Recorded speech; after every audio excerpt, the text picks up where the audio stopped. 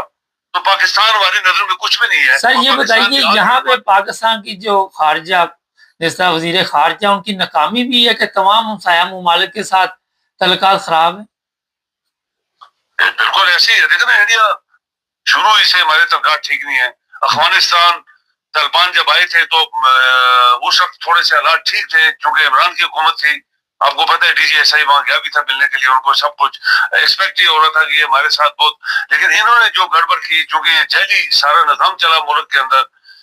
جو M Q M نے بولا, ایم کیو ایم کی پارٹی نے, آپ کو پتہ ہی ہے موبائل سے کل پرسوں جو میٹنگ وہ ایک ٹی وی کے اوپر وہ بیان دے رہے تھے, انہوں نے بولا یہ 180 سیٹوں والا جیل میں اور 80 سیٹوں والا, صرف 80 سیٹوں والا وزیر اعظم, اس ملک کی بدبختی, اس ملک کی بدقسمتی, اس ملک کی فلاں فلاں فلاں فلاں.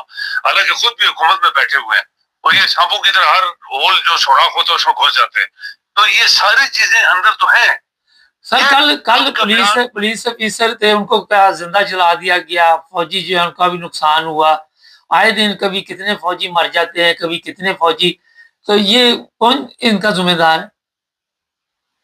اس کا ذمہ دار چیف آف آرمی اسٹاف, جس نے آپ کو جس قوم نے اس کو غلط طریقے سے ریٹائر ہو گیا چیف آف آرمی اسٹاف, پھر کتنا عرصہ یہ نہیں رہے چیف آف آرمی اسٹاف, پھر چیف آف آرمی اسٹاف, پھر اس کو 3 سال سے 5 سال ایکسٹینشن, پھر چیف آف دا ڈیفینس 5 سال اور ایکسٹینشن, پھر فیلڈ مارشل ساری زندگی کے لیے, پھر ساری زندگی کے لیے تمام گناہ, جھوٹ, فراڈ, ہیرا پھیری, ملک کا پیسہ کھایا پیا سب. مگر چلے یہ تو پاس کروا رہے ہیں, مگر قوم تو اس چیز کو ماننے کے لیے تیار نہیں نا. سوشل میڈیا پہ جس طرح گندی گالیاں دی جا رہی ہیں, بڑی بڑی یہ سوشل میڈیا بالکل ایسے ہی ہے.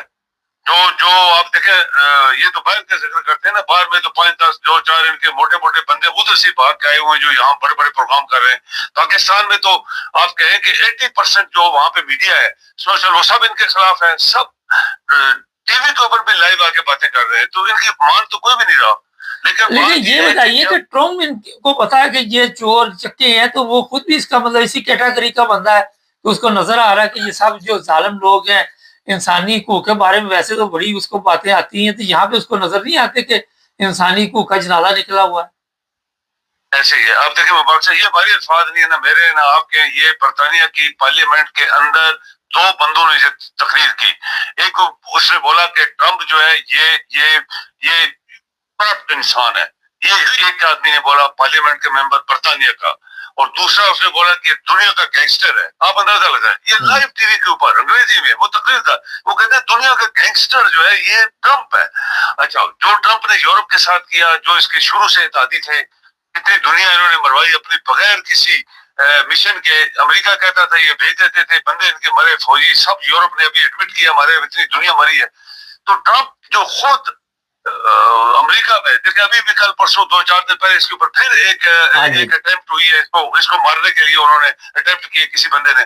تو یہ ساری باتیں, اور خاص کر پاکستان کے کرپٹ ترین لوگوں کو ٹرمپ کی دوستی, یہ میرے خیال میں کوئی بھی دنیا کا جو ایک ڈیموکریٹک مائنڈ رکھتا ہے یا سچائی کے اندر وہ ایماندار یا سچا آدمی, وہ اس کو نہیں مانے گا کہ یہ ٹرمپ جو ہے یہ اچھا آدمی نہیں. کیونکہ پاکستان میں جو کچھ ہو رہا ہے یہ بالکل اس کے 100% الٹا ٹرمپ کر رہا ہے.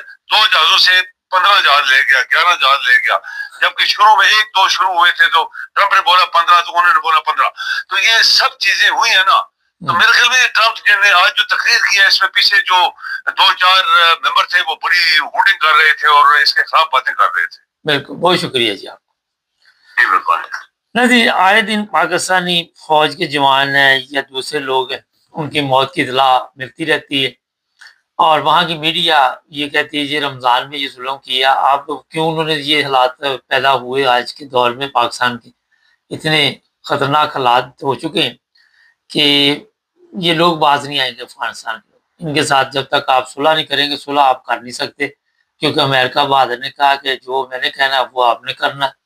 اور انہوں نے پہلے بھی امریکہ کے پیچھے لگ کے اپنا ملک تباہ کیا. جاؤ جا کے ہسٹری دیکھ لو, چیک کر لو. اور وہاں پہ یہ نہیں کہ امریکن کو کسی کو نقصان ہو جائے, پاکستانی مر رہی، فوج پولیس جلا رہے، زندہ کو جلا رہے، امریکہ کو کیا اس سے فرق پڑ رہا ہے؟ وجہ یہی ہے کہ ان لوگوں نے ٹرمپ کے ہاتھ پہ بیعت کی ہوئی ہے. وہ جو کہتا ہے یہ کہتے یس سر، ووٹ والے سے پرانی عادت. چینل کو سبسکرائب کریں.